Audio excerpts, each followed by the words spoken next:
next section to make is this piece here. Now, after measuring again, I thought this is 1.5 to begin with. It's not. This is 2mm as well. Which I'm mildly comforted by that, because I'd like this is going to be stronger. But I can't. I'm going to struggle to bend 2mm all the way along there accurately. So I'm going to make this out of 3 pieces. So using the pattern I made up earlier, I've marked out ready on there, so we'll cut those out and then clamp them together and grind them up so they're both exactly the same.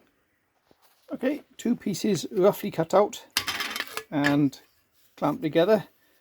I'll stick these in the vise now and just run the grinder down the edges of them just to tidy them up to the Sharpie line, and on to the next bit.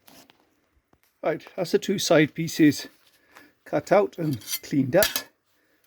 So what we've got to do now is get this step into it.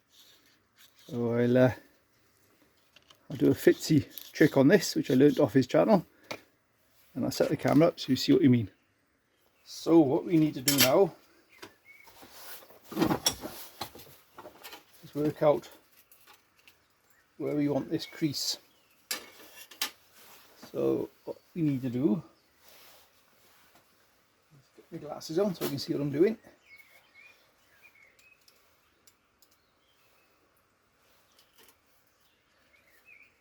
And see where the line has got to be. So from there, there, and uniformly like so. So from that mark down to that mark. Oops.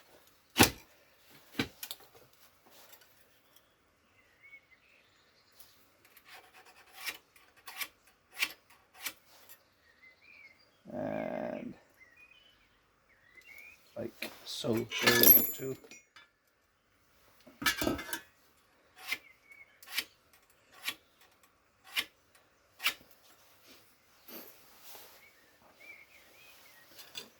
sorry to that'll pick up on a camera. You just see the lines going down there. That's what you want to get copied across from that, you see. So see how that, I'm sorry, so that's what you want to get copied across from there. See how that flares out there. That's what that's going to copy across from there. So to do that, first thing we need to do is bump it in the vise. So what we want to do is bump that one in first. The idea being, put it in the vise, line it up to the bottom one, get suitably sized lumper and a chisel. Now I've cleaned the end of my upholstery chisel up. So all we're going to do is aim for the top line and just bash it across. And that should give us the what we're looking for. It works for Fitzy. Let's have a go.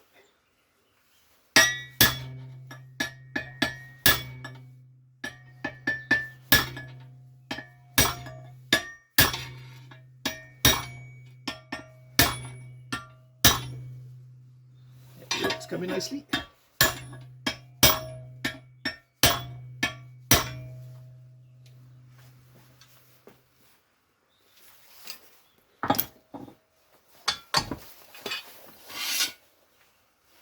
Yeah, there we go. And that's come nicely. It's lost its shape a little bit along there, but we can soon get that straight again. But yeah, happy days. And that, if we've done it right, will be something like that. There we go. Fantastic. Okay, now straighten that back out again.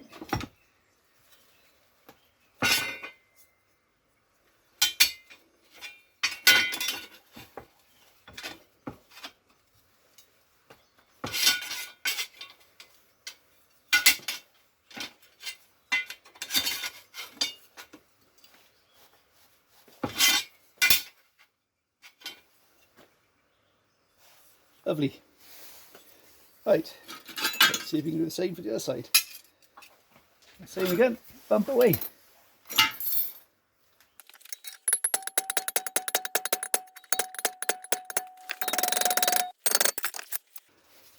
And there we have it, the two sides, and the nice and close to each other,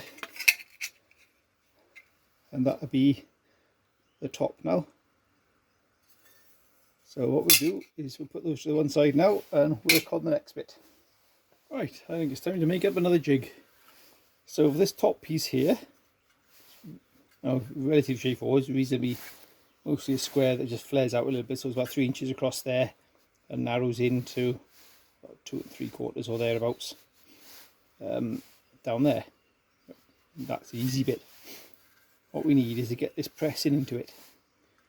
So what I'm thinking is if I can find a bit of pipe, this steel pipe here, which I must have somewhere, it's about that diameter, cut that in half, and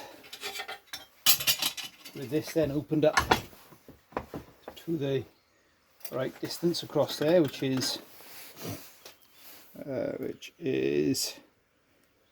about 45 mil or thereabouts, which would be whatever size pipe we can get to. It doesn't have to be perfect.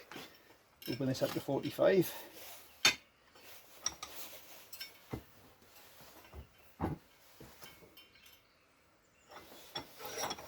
Weld my half pipes into there, and that gives me outside of the form, and then just use a socket to press in the inner form then, because that's going to be a lot smaller.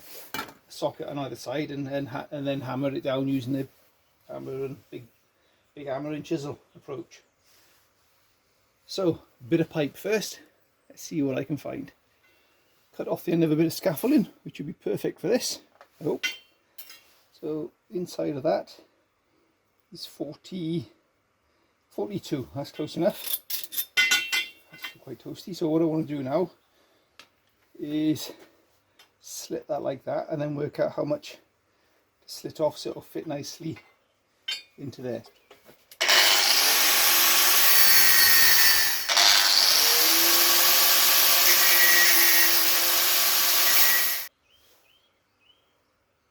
Yes, that's the idea. Okay, so that's working. So by grinding it off like that, hopefully I can then tack it into place here, so it'll transition nicely around. That is the idea. You can see now from above how that'll transition nicely to make a mould for the metal to sink into. So I'll make another one over here now and do the same thing again. Two the same now, so they match each other, and just need the width apart where we want to now, and then tack them into here.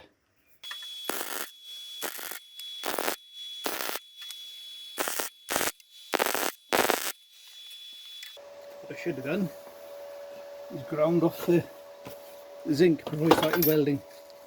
That stuff's really not good for you.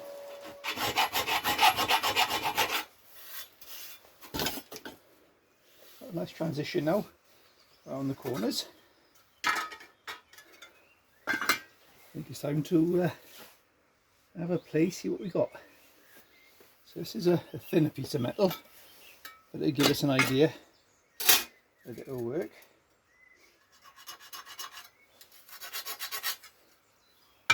Very roughly. We stick with the tape down there, we can now work straight with it at the very least.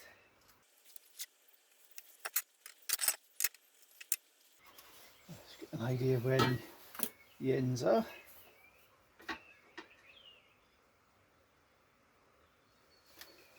Now, what we should do is clamp that down, I reckon.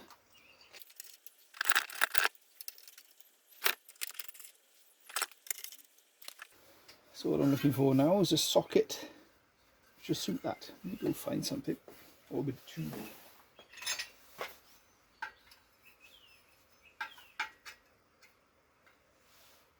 Well, that might just do us perfectly now. Okay, so a little bit of tube on there, so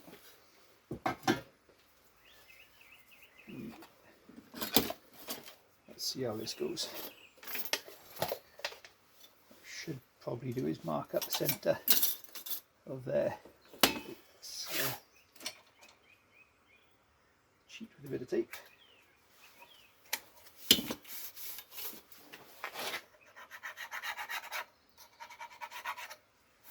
This is just a rough play to see if the concept will work.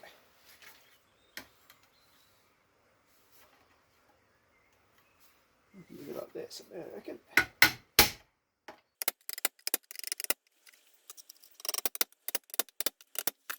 And then bang along the line with this. Have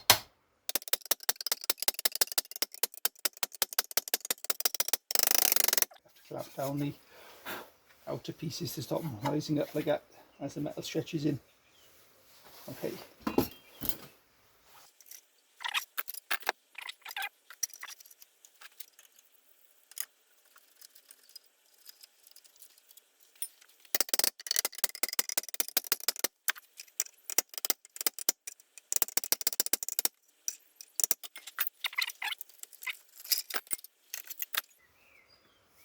Needs a bit of refining, but it's not a million miles off what we want to do. Okay.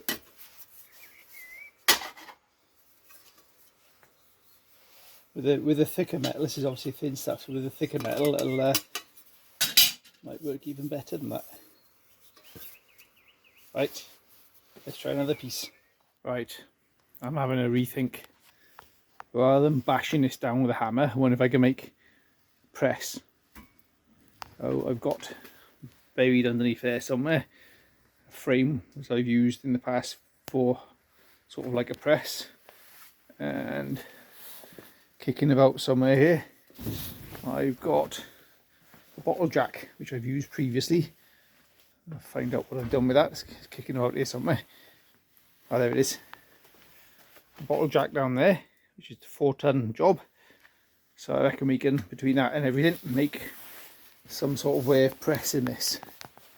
So that's going to be the next challenge. So if I make the plate to go down excuse me, a plate to go down onto that with, which is located with some holes, some way of locating it so it always goes down in the right place, I think we can do something with that. Right, I think the first thing will be is to make the bit to press into it. So a bit of 6mm here, so we'll use that.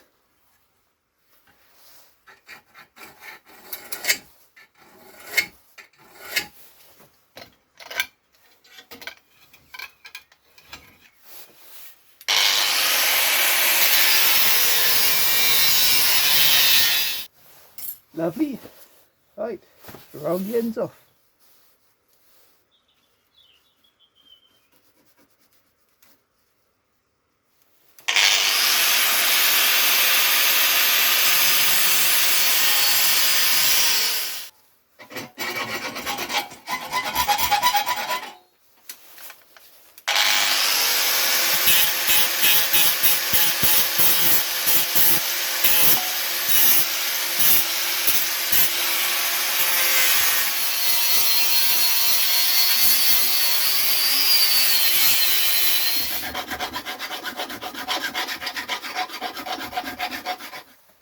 Right, that's the idea. That'd be the press, so that would fit nicely into the back of that, basically. So that's the idea. Right, so the next bit we want to do is attach this to a plate that's going to go down.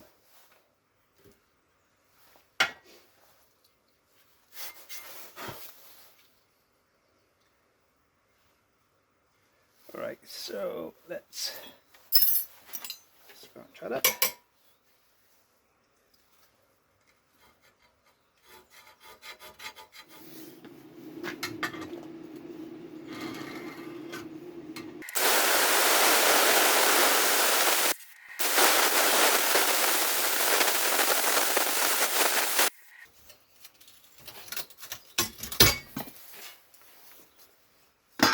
The only downside to plasma cutting is it's not a particularly clean cut. Possibly because it's a cheap and cheerful plasma cutter, but it does the job.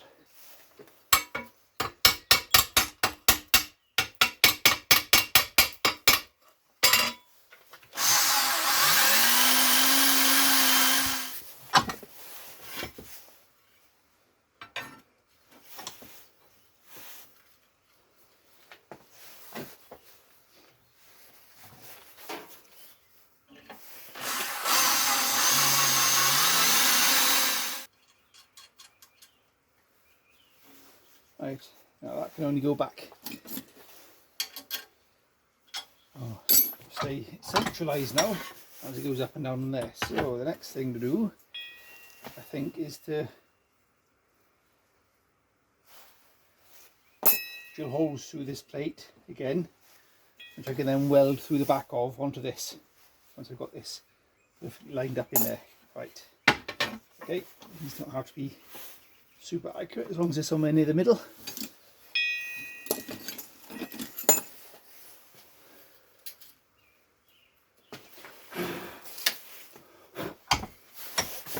Right, so that'll give me somewhere now to weld this through.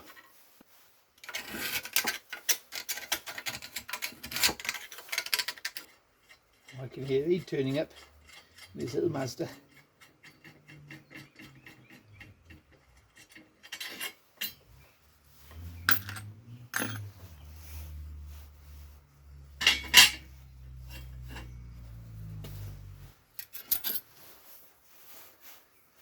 Right then, let's see if we can get a nice, yeah, that was going to be miles off. Okay, so I'm lining myself up lines here to go by. Right, that's in place. Let's weld it in.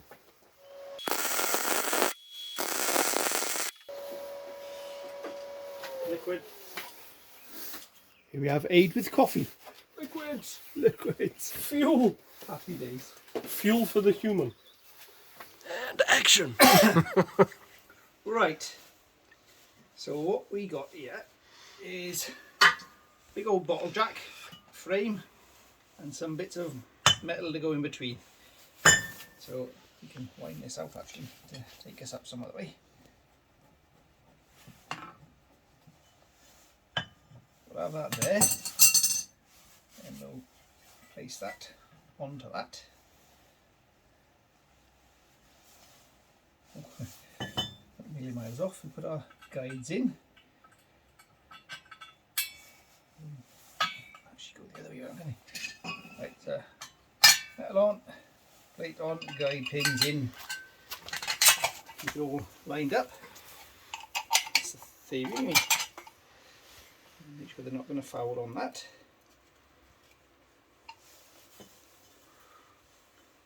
That one in between there somewheres, and pump away. Let's see what happens.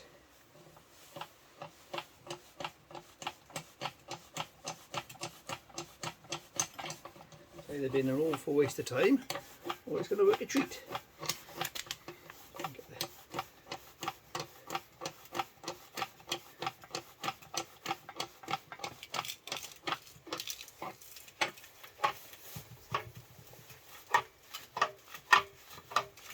Just doing something.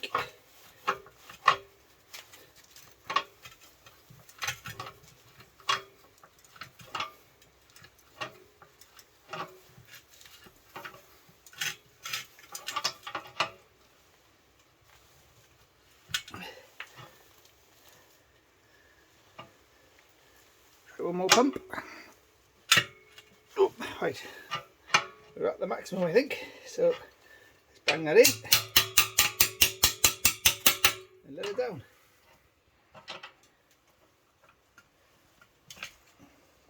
Let's see what we got.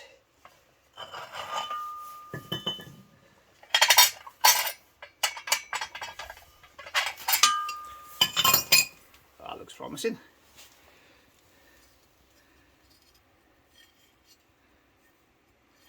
Yeah, happy with that. But something that's going to be underneath the car and you'll probably never see it again. Huh? It's quite interesting because on the camera you could see when they were together and it was pumping, it kind of arched like that, and then it's finally flattened out. So it's quite interesting to see how it's come out actually. That's why I've got the plates around it as well to help flatten it back down again. So yeah, pleased with that. We'll call that a success. I think I can refine it by having these. I did think about using drill bits, but I've got some long shanks on there. So what I'm thinking of doing is welding these in place so these stay there, and then it's just a case of popping the plate over and away to go. And using this piece then as my guide for cutting the plate to go on there. So this piece then just needs a little bit of fettling. Will be our, I remember which way around it goes, that way. This will go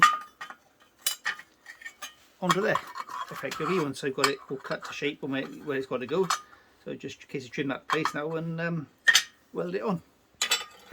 We have our pieces ready to go.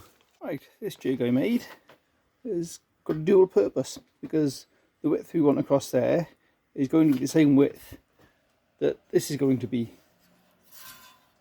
So that's perfect because now we can use this little jig that was for the spring hanger to double up as this skid plate jig. So we simply just need to put that up on there somewhere like so, so it matches up with that one, and Bob's your uncle. Right, what I thought I'd do to get the top plate into position is I've used my paper template, cardboard template, marked on the top there where it needs to line up with the new piece. That onto there, eyeball that into place with it. What I think I'll do is I'll tack this into place there and underneath there, then grind back to suit this, rather than messing around scribing that and going backwards and forwards with it. Just tack it in place and weld it up to suit. So you see now what I've done here, tacked it into place on the jig. So all I need to do now is grind back to this and weld it up. Yeah, something like that. So I've fully welded along here now, fully welded along the other side. Take it out, flip it over, fully weld the inside, then I can dress it then to give it a nice rounded edge like that one's got. Right, so that's suitably blasted along there and on that side, so I'll leave that cool down now, and then I'll take it out the jig, flip it over and weld the insides. Inside welded up. I'll leave those welds as they are. I won't be worrying about knocking those back or anything because they'll give a nice bit of strength. You see the sort of a fillet they've got on there. That'll add a bit of strength as we grind it back off. I've also welded up the holes which were in there for the press jig. Right, there you have it. All round back, round it off so it looks pretty. So that's the completed article. A fair bit of work went into that, but it has saved me a fair bit of money. So between by the time I come through the other side as well, a pair of spring hangers are 80 quid and a pair of these 50 quid. 130 quid I've saved there. It has taken time, but I quite enjoy doing this sort of thing anyway. And the money I've saved on this I can put towards panels that I can't make on that. I might yet have to replace this entire quarter because underneath there is a lot of filler, and on the inside it's quite rippled. It's in quite poor shape, so it's might yet need to do that, and the complete quarters are not cheap, as you'll know if you're playing with these. So every little bit helps. So what I've saved on this I can use elsewhere. Yeah, so that's one step forward again. So thanks for watching. Well, in the next video then we'll be building the actual chassis section itself.